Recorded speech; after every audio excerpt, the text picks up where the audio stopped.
warri manguddummaa asirratti haasawtan garuu yoo rabbi laaffisee fi ijoollee kana kayree addaan baasu taate ilaan doolaara 4,000 ka daa'imaa hin guuta isin ka jaarsaaf jaartii 12,000 hin baaftan doolaarri Kanaadaa baay'ee iizidha.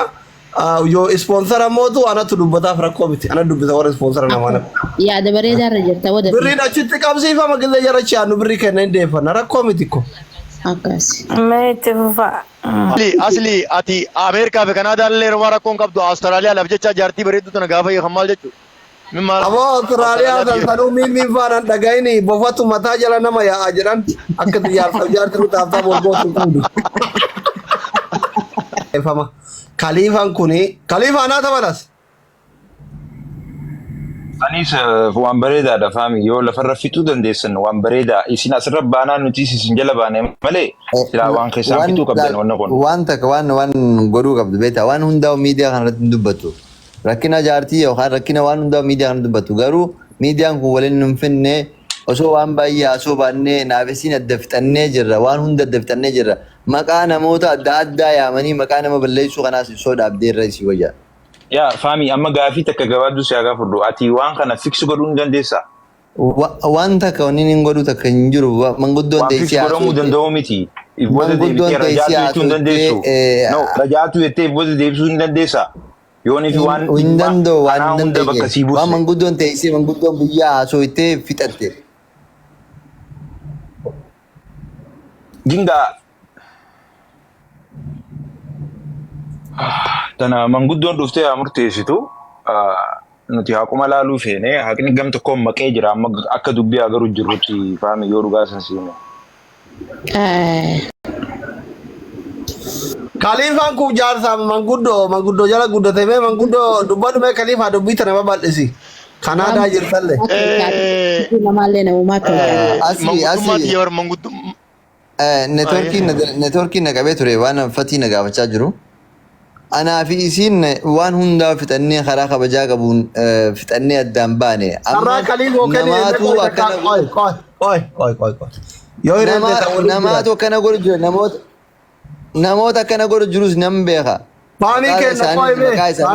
Faamii koo himee takka taragaggaya bibi haga aarten ta'ini shari'aan haga afurii teessilee deeffattee tiriinta biraa sadi fuudhuu dandeetta bara arsii takka jimmaan takka wallaggaan keessa takka afur fuudhuu dandeetta rakkoo miti sun shari'aan haga afuriiti taragaggaya. Khalifoo dubbadhume carraan arganneeti. Galatoome akkasi. Faamii bakkumaan itti dhaabee irraa hin kaasa wanni ilmarra dubbii abbaa fakkaattii bakka jettu ittiin dhaabee. Maaliif jennaani gaafa obboleessa kiyya dhugaa walii himnaa namni arra jiru kun dhugaa walii himeetuma boru wajjin jiraata. Gaafa har'a intala tana hiitee borumti intala biraan haa godhattu sanuu diyaaspooraa silaa kaayiroo keessaa taate rakkoon qabu walillee naman gaafachiisu kalee wal jaalatanii wal fuudhanii har'a addaan bahanii innillee fuudhuu danda'a isinillee hormuu dandeessi jennee usna. Dubbiin akka hireedhaa ichaatti adda baata wanni namaa ifa godhu. Kalee isii hiitee har'a gaafa intala biraan haa godhattee haruusaaf qophaa'uu jirtu jaanii sanummaas diyaaspooraa guutaatu hiree qofaa siin jenna sanummaas siigalteemi waan hiree kana adda baatan malee baatii afurii ala jira siif hin galu baatii afuriin ala jira hin beeyta ammas waa'ee faamii wallaahi mirga keen dhiibu waamaa jechuu barbaadu narraa fuudheti wayin jechuu barbaadu baatii afur kana keessa gaabbar baatii afran kana duraa'u baatii afran tana duraa'u Baatti afran tana duraa muciyoon gaafa maallaqa isinii waliin ergaa turte maallaqa gaafa si ergaa turte sanii bultii keessa waliin jirtani. Mixiyyoon maallaqa ergite hin jirtu namni maallaqa ergee meeshaa naabitiin hanjee silkiitti dawwaluu hin danda'a tiktaaka hin fayyadamani mixiyyoo jaartii saahiba kiyyaati. Namni amma waraqaa si godhu jiru kun namaati waliin godhatee wal fuutee miti faami. Me hani carra hani fin kanna hani koy fati si hani wali kanne dhugaatii miti kharsu wasaraati aboo injiru wanumaan takkalee nuka hani waan kanarraa waan beektu maal qabdaati wanni nin beeku waa hedduu jira takkaffaa no bakka inni amma jira kana bikka kam waan beektu afaan qabina isin miidhamtu haadha dhiirati. Osaan hin beekaa ni naasa waan hin beeku. Mixiyyoon maal jettee ni beektaa? isi maallaqa itti ergite osoon ammana wajji isaa wajji jiruuti yeroo hedduu maal wajji haasawan isaa fi miciyyoon dhalaa teenya namumaan miidhaa jaan akka nama isiin gaabultii tana keessaa miidhamtee baateen nagarre dhalaa teenya tana wayi namumaatti taphataa namumaan miidhaa namni keenyan fuudhu yeroo hedduu kana wajji haasawan isaa fi miciyyoon mana keessa jechuu micootan akka firatti ana na barsiiseen sii galee na fidee ana na barsiiseen akka nama takkatti nu gargaarti naanjaa maallaqa naa ergiti naanjaa akkasii wajji jiraatanii akka firattiin beekaan anisi sii galee huccuu hunda bitee fi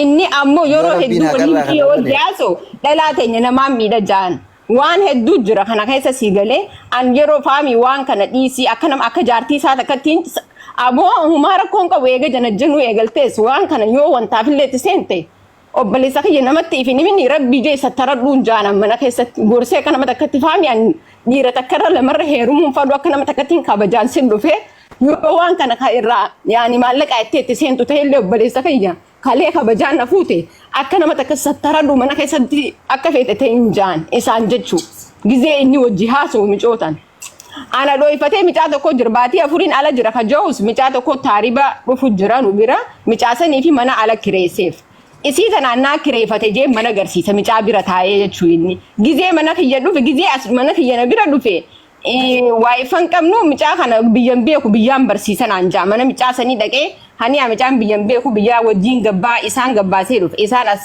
beesee dhufa jaa isiidhaan ammoo wajjin jiru asiin jiraa jaa micaa bira taa'ee mana garsiisaa manuma micaa kana ana bira gizee dhufe ammoo an kana hunda shooreen taphachuu jiru kana hin beeku ana bira gizee dhufe way jaartiti maarre minaamin ana wajji jiraataan ana bira rafa gizee dhufe silkii cufataa mana micaa sanii deebi'ee achi bulaan mana kiyya waayifi murameeti nagee maa wajji jira waan takka kilaafni jiru garuu akka micoota naa wajji yaasoo anniin beekaa faami akka nama takkatti irraa dhaabbadhu waan kana yoo wallahi ispoonsorallee feete anaatu warra keenyatti dawwalee maallaqa ergisiisee waliin godhanna yoo kophaa ta'e harkatu tees waan kana irraa dhaabbadhuun jenna akka nama takkatti isa gorsee an akkana faami jiruuti yen balleessiniin jaan yeroo hedduu jechuu hayyeen anjaa hayyee bar maslaafi itti dhiyaadhaan anjaa akka jaarsa kiyyaa tokko wallahi inni na dura dhaabbatte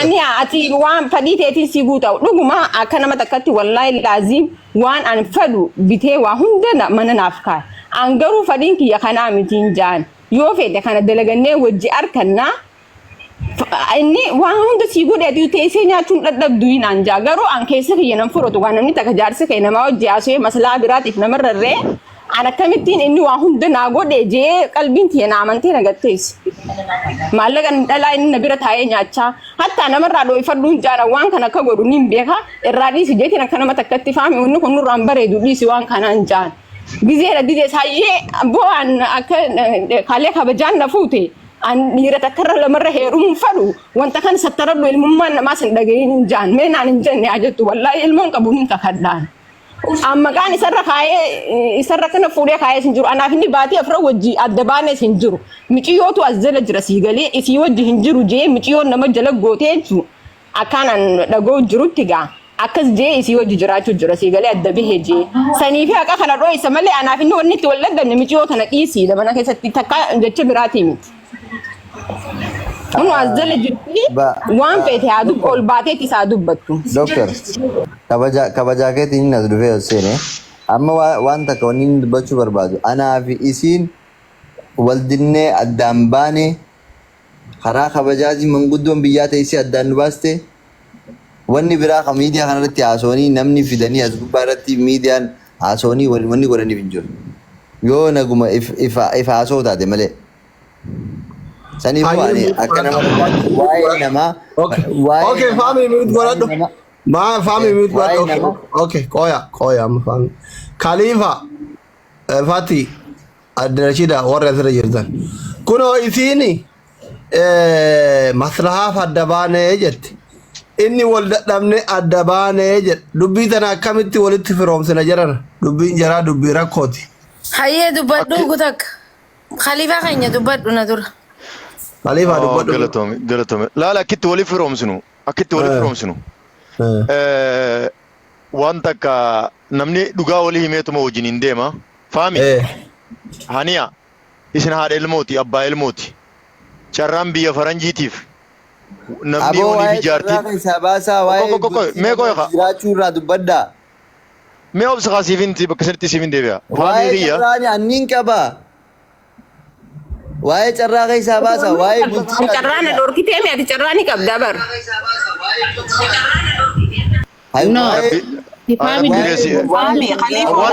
waan takka taniin jala muree uummata Oromoo nama 2,200 asirratti dubbadhu. Waan taniin nama 2,200 maqaa namaa yaamanii nama waan kana keessa hin jirre amma waa'ee waan takka taniin asirratti dubbadhu isiniif hin waan takka taniin asirratti dubbadhu faami waan takka taniin uummata Oromootii fi Dr. Aslii kan hin kabajuuf kan hin jaaladhuuf uummata Oromoo kan hin kabajuuf kan hin jaaladhu kana asirratti bal'ama seenu yoo haniin si duratti kanaadaan dhufne ani abbaan kiyya jaartii biraatti irraa diqaalaa abbaan kiyya abbaa biraatti diqaalaadha fitadhe anis wajjin. Ani follow na deebisi. Ani follow na deebisi. Yes. Fitadhe ani Dr. Aslii kiyya galatu. Abo Khalifa. Maal jetti isa Horii bulii abo gutaka abo dubbadhu gaaf horii bulii. Ni diddii jette Oromoon. Ni diddii jette. Horii bulii Damina asirra teessee gara sabaka ke gartee mana deema waa keenan harkatti maran. Arra yoo naa godhu baattee kuukaan narraa buqqaa'e. Usii dhaggeeffadhu. Muyit godhadhu. Ni diddii jette. Hanga ati booda. Wayin naafi. Wallahi naa galatooma aboo fiigaa hundi keessa naa galatooma. Naafuu godhin naafee jiraan as keessa dalagaddeetii. Billahil karim. Na waraabaddaa post na godha. Seenaaf na kaaya na waraabaddaa post na godha. Yoo nani hani anummaan kan jaartii qabu kan ilmaan qabu kun akka obboleetitti waan biraatan na shakkineen. Waan biraatan jaartii godha waan akkasiitiif tan bilisa taate.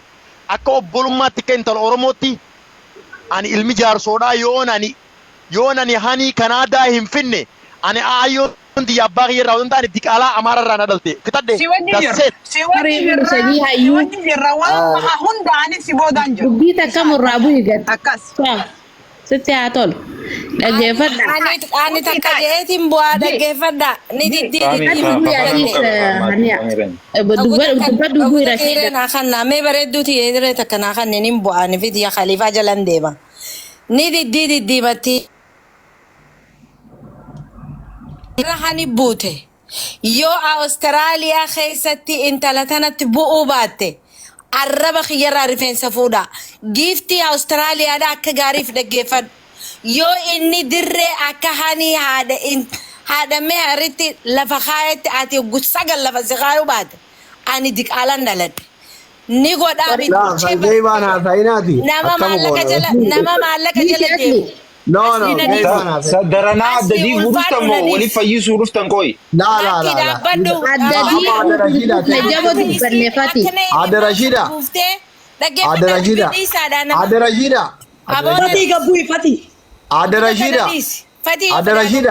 Adarashida.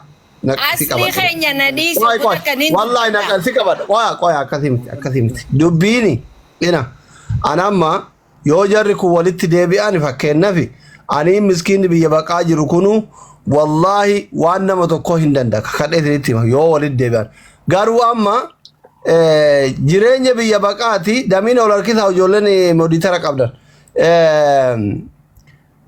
dubbiin amma kaliifoon jedhe dubbii sirriitti jara kana eego so mucayoon jaalattureen adda baafte ummanni kun yoo waa argate walitti deebi'uu mala anillee isin gargaara mucayyoo sinigalee minami takka yoo singilii taate $8,000 yoo dabilii taane mootu nama tokko qofa 8,000 kun 4,000 ani seera biyya faranjii waa hunda akkuma nama jirutti beeka sinigalee miti kanaafi wan faamileen obboleessa kenna haanileen obboleettii teenna ilmi isaanii ilma kenna maslahaa isallee rabbi haa hiruuf jaarsaf jaartin adda ba'uun jiran haarawan taane rabbi karaa nagaya haa oofu obboleettii teennalee rabbi hiree haa banu ilma isaanillee katayuuf bitti rabbi haa qabu yoo haanin taateef gara haanii yoo faamin ta'eef gara faamii jarri eega adda ba'an jechuu gara tokko yoo rabbi rizqii jara adda muriin immoo jaarsaf jaartii walitti deebiti jidduu kana nuti warri jaarsaa hammeena fudhachuu hin qabnu jarri lamaanuu obboleewwan kenna waan ta'eef bakka akkisan dhiisi amma mucayyoon haadha dhiirati jaalalaanuu adda bayanii jibbaanuu adda bayanii heeruu shawwaddee adda baafti nuti foon kenna garri itti ofirraa kun hin qabnu badaan kennas gaariin kennas kenna waan ta'eef bakka faamii abaaruu san xiqqoo la shimette jira intalo diaspora sanillee dhiisa asli wanni ummanni kun onnatee akkana jeef asli maali ni beekta miciyoon tun mucaa hannin jaaladha jechuu malee addaan bahuu hin fadhu jechuu malee waan biraa hin dubbatu faamiin ifi godhe amma kanatti saniitu ummata onnachiise yoon faamiin miciyoon isoo sanaaf hiree miti bultii feeti dhaggeeffadha bultii isii feeti faamiin ammoo bultii isaa diddaa sandura addaan deemnee jira bakka inni dubbatutti kana bultii kanatti dhaabbachuutti hin jiru namuu ilmaan qaba namuu dhalaadha kanaan nama onnachiise malee namni akka addaan diigaman kafadu hin jiru. Nice. Lumate dubbi. Ana asli. Wallahi hin jiru. Arayoo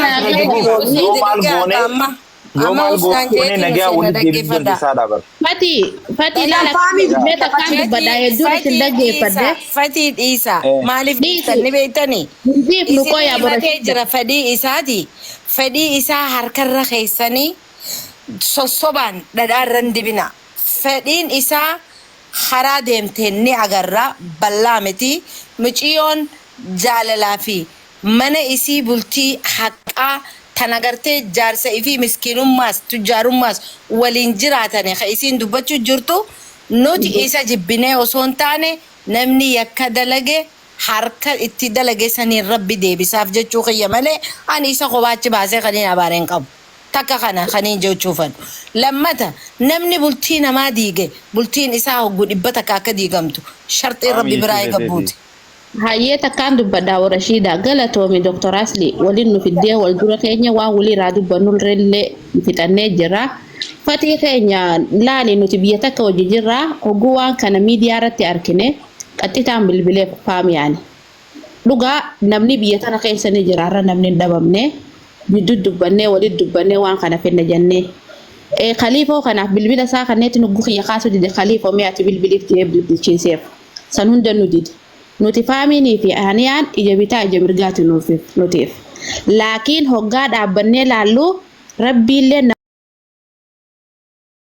nama roorrifame wajjin dhaabbaddaa nuun jaan. Aaniyaan ni roorrifamte. Aaniyaan mirga isiitii dhiibame obboleetii tantee galfadhu jee laalaas yoo dubbii achi bira naaf hin laal. Obboleetii teenya tana mana nu deebise haadhamaa hiri. Ammoo waan qabnu yoo carraan adda taate carraa san waliin siigoonee ilmooteetii fi jaartiitee faamiliitee fudhattee galtaa faamii keenyaa jeen ittiin quufnee jechuu annaanaf na jeen. Aboo ani goda feeteen si jala seenaa asli kana feeteen aan deemii jeellaa Khaliifoon atilleen sanuma jetteen duba faamiin bakka san ittiin dhaabbanne muciyyoon tun faayila hin qabdu faayikiloosii isaa fira guute mut qoraddu munaa ta'e.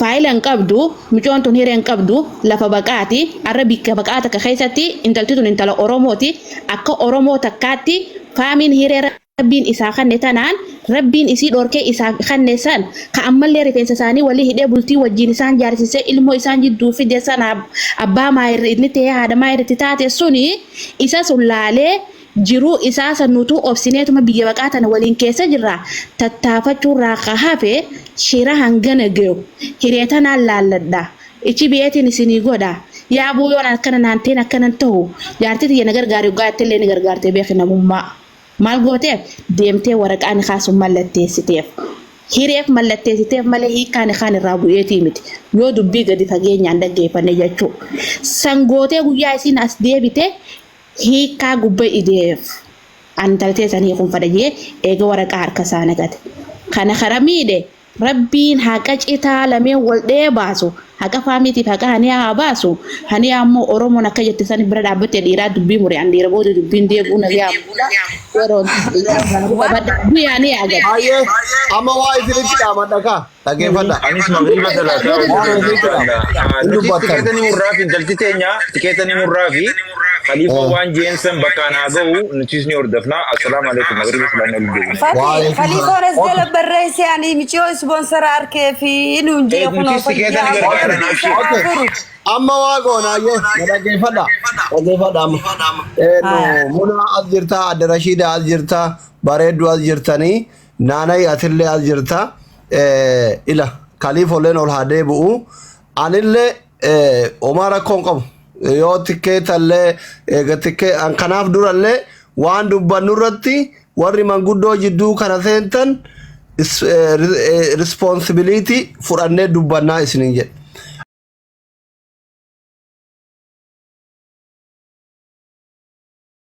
Rakkoo miti sun jaarsaaf jaartii wal dhabuu jirti. Garuu wanni ta'uu qabu. Ijoolleen si waliin dhaabatan argaa jirta si waliin jirra jedhan si galee miti. Ispoonsarri akkumaan jedhe kana obboleettiti. Doolaara 8,000 Kanaadaa namni tokko si liqeeffate gizee achi baate si deebi akkoo bilaasha deeman ikkoo Kanaadaa namni kun hiree argatee gurguratu sun yeraasu bizinas no. Namni si yaadu jiraannan bilaasha deemte bilaasha Kanaadaan bilaasha noolii takka malee deemte habiibti. Ikuno sobo yoo jere kuno adda rashida Kanadaan farratti adda rashida Khaliifaan farratti qabani. Kanaafi amma wanni godhuu qabdu ati immoo haani wanni waadaan useenuu qabdu mana kee banattee gastii namaatirra deemtee abbaa ilmoo keeti jaarsa kee durii kaama walloltaniin ganamaa galgala waa isaa booyuun qabdu maqaa balleessuun qabdu miidhama kee Oromoon si argite si waliin dhaabatti Amerikaaf Kanaadaa inni si gateef tunillee yoo jaannata taate atillee boru wajji deemta isa dura deemuun mala yoo azaaballee taate waliin deemtee gubatta yoo jaannatallee taate waliin deemtee qabbaneeffatta. Kun siita haan isiin jechaa jira. Haani dubbadhu. Balleessuun fadu haa jiraatu. An garuu an dhugaan kiyya haana harkamuu malee ispoonsaraaf illee asirratti hin baane garuu miidhama kiyya Oromoon haanaa beektu sigalee arrafaamin silaa ijoollee xixiqqoo biyyaa fidatee fuudhe wallaahi na boonsaan ittiin boonaan garuu inni Maasliin si gaafate deebisi adiyaa. Dubbiin kun sii ta'ee. Maasliin si geessam naatee marabbaadha wanni nuti feenu waa'ee namaa takka hin tuqin. Khaliifoo fi adda Rashiidaan faatti wanni itti dhaamattan. Yotti waan dhaamattan qabdanii kuroo ispoonsarii reed. Khaliifaa wanni ni si dhaamadhu bakka kanatti waan isii gargaarsa barbaadu akka dubartiitti si bira jirra si gargaarra jabaadhu hani atiis wanni bulii magaalaa keessa si deebisu hin jiru. Khaliifaa bilbila kee walirraa fudhadhu. Kabiraa kaniin dhaammachuu barbaadu. Waraqaa isii buluu akka inni irraan tuyne warri kaayiroodhaa irra jabaadha. Waan biraa kaniin isiniin jiru hin jiru. Waraqaa isiidhaa akka irraa hin balleessine isarratti waan maqaa isii guuttattee jirtuuf ilmoo isiitii fi isiinis akkuma jiran tahanii haa karaa bu'anii kana kaniin isin gaafadhu waraqaa yoo inni irraa gube Khaliifaanis anis namni tokkolleen akka isiidhaaf warra ispoonsara godhuu hin dandeenyetti akka irraan balleessin yoo inni sun irraa balleesse UN dhaaba Rashida gubuu hin danda'amu. Maaliif naan ji yoon isarra guutamtee jiraattee buusee'u UN inni kannitiif never ever hin jiru wanni akkasii. Dubbiin akka nuyi ittuu barbaannaa akka waraqaa isiidhaa maqaarraan kaasa. Yakka irra dalagee irraa fudhate. Sun hin danda'amu. Waa'ee waraqaan danda'amu. Isitti waan dhaabatu jira adda Rashiida. Waraqaan kaa jechuun waraqaan kaa naaf kannuu qabaan tabi kan kaasan makamaa deemee fuudhee akka naa gaafadhaan. Yaani waraqaan kaasan malee as keessaa boo waan hin dandeenyeef waraqaa sana akka naa hannuu fadhaan. Heebaa biraa anuu sii fudhatu rakkoo atuu fudhachuu dandeessa heebaa. Bilbila heebaa biraa fudhachuu dandeessa. Hani Galatooma Oromoo asliin galatooma wallaahi. hani dubbii asliin Amma gaskira da tiltee maqaa isaan kaasin hin dubbatin karaa calqii isaa godhu. Akkan. Ajaa'iba sagalee ol qabe dubbadhu. Hayyee sagalee baranii lallabumatti hin jira ammoo na dhageessanii? Hayyee wanni inni nanillee gajjabeessee jiru obboleettii xiyyaaf dubbuma asliin reefu ji'eessan. Ruumii takka keessa seentee maqaa isaa hin dhawin waan laal hanga atachi keessaa baatutti si wajjin Ana qofaa miti haba Rashiidaa miti shamarran hedduu jiru. Asii duuba jiru immoo habaja daangartee bakka takka seentee maqaa isaan dhayin. Tana adaraan illee waliin si dhaammadhutaan. Waan biraa si duuba jirra. Faaloo naa deebisi telefoona gartee wal jijjiirannaa. Khaliifoo waan godhu hunda anis duubaan jira. Inshaallah jabaadhu sin jaabaleetiti. Galatoomi yaa asli hanya galatoomi. Nufurtee rabbi si haa furu atillee. Galatoomaa jara keenya wanta kan dubbachuu fedhan illee bo'uun fedha asli tokkoffaa galatoomi. Arra guyyaa mana kana kalee nuti mana namarraa isii gabbuu jennee gabbuusnee arra ani kaniin mana kiyya irra banee wallaahi niyaan tiyya waan kana akkanaan barbaade akka Oromoo miciyoo tana abshir arra faamiif walit deebisuu amma hummoo nama takka arrabsuu nama takka xiqqeessuu irraa qalbii niyaata kan qabnu rakkoo isii agartee Oromoon hawaasni keenya miciyoo akka bira dhaabbatanii abshir jedhaniin nuti biyya baqaa keessa jirra waan takka godhuuf hin dandeenyu. Akkasii irraa dubbanne alhamdulillah dubbiin teenya galmanuu geesse wanni yannes arkanne aboo rabbi ati yaa khalifa akka nu furtetti zarmaa zariite rabbi haa furu si qofaa miti Oromoon hanga daddehanitti hundillee mucaa kana biraas dhaabbannee wallaahi siin jaa akka dubartii takkatti nu dhagahame arra wanni biraa zulmii yoo jiraachuu baattellee namni takka osoo ati jaalattu dhabuunu waan guddoodha ibidda. Sanifu arra alhamdulillah wa'ada galla kaayiroo keessatti haniin akka ammaan booda ana arra namni gastii baneetis nama takkaasin arrabsine nama takkaasin qomanne miciyoo tana akkami gargaarreen ajandaan san deemee mana asli deebi'ee furmaata kana argachuuf hedduu gammanne galatooma Oromootiyya arraan booda miciyoon haniin ni dhageessi waan deemtee maqaa faamiitillee kaaftee fi ajandaa isaa haasoitu hin jirtu Oromoon biyyaalaa jirtu irra dalaguu qofa wanni barbaannu galatoomaa zajaa rabbi isin haa kafaluun daqeessanu wallaahi. Thank you so much. Khalifa galatoomaa. Ati garuu muna adabamuu qabda reef gillee doktorri bulchaan keessan si barbaadan mana kiyya dhufan malee jettee dhaadataa turre san mana murbaadam. Baga abiyyi irratti nabiyyi khasasa kan zallamee dhiira enneeti abiyyi irratti abiyyi khasasnu enneeti beekaa isin dinne haa. Aku dirtiru arsi bediro hunda arida nuti. Dua Rabbi dubbachuu fi hedduu galatooma. Nuti sun jala ada saya seti barkhanu mesi wame kan ugota di sinjala ada flu ya asli. Ittifu fi khalifeen. Wobboleeyyan kiyya warri as jala jirtanii fi warri na bilbiltanii waan naan jettan hundi keessanuu galatooma. Intala dhalaa takkaaf ilmoo dhalaa dhallee lafaa qabna. Odoon dhiira lama sadii heerumuun barbaadu bilis na dhiifadhu jechuu dubbiin bakka tana ga'uun hedduu nama dallansiistee hedduu rabbii wajjinillee wal nama dhorkiti. Koominitiin teenya koominitiin Kanaadaa keessa jirtu Edmonton keessa jirtan hedduu galatooma kan Kaalgarii keessa jirtan warri qunnamtan hedduu galatooma warri faayinaanshal sappoortii illee si goonettan hedduu galatooma ispoonsirri si qophaa'eefii jira guyyaa irraatirraa eegalee wanni isin dhaammaduu barbaadu faamitti illee dhaammachuu barbaadu hamtuun dabartee toltuun dabartee piliis Mandeeta siisan akka irraan tu'ine waraqaa siisan akka irraan tu'ine hammasumaan si gaafadha ulfaadhaa galatoomaatiis obboleettii qabdaa adda dhaammanne aslii kiyya ammaan dur si jaaladhu jaalaa hedduun si jaaladha si kabaja ulfaadhu galatoomi adda baane nagayaan naa tura. galatoomi khaliifoo keenya. Ammaan kana ililchaba ililil malee hin beekne. Anaa dura. Galatoomi.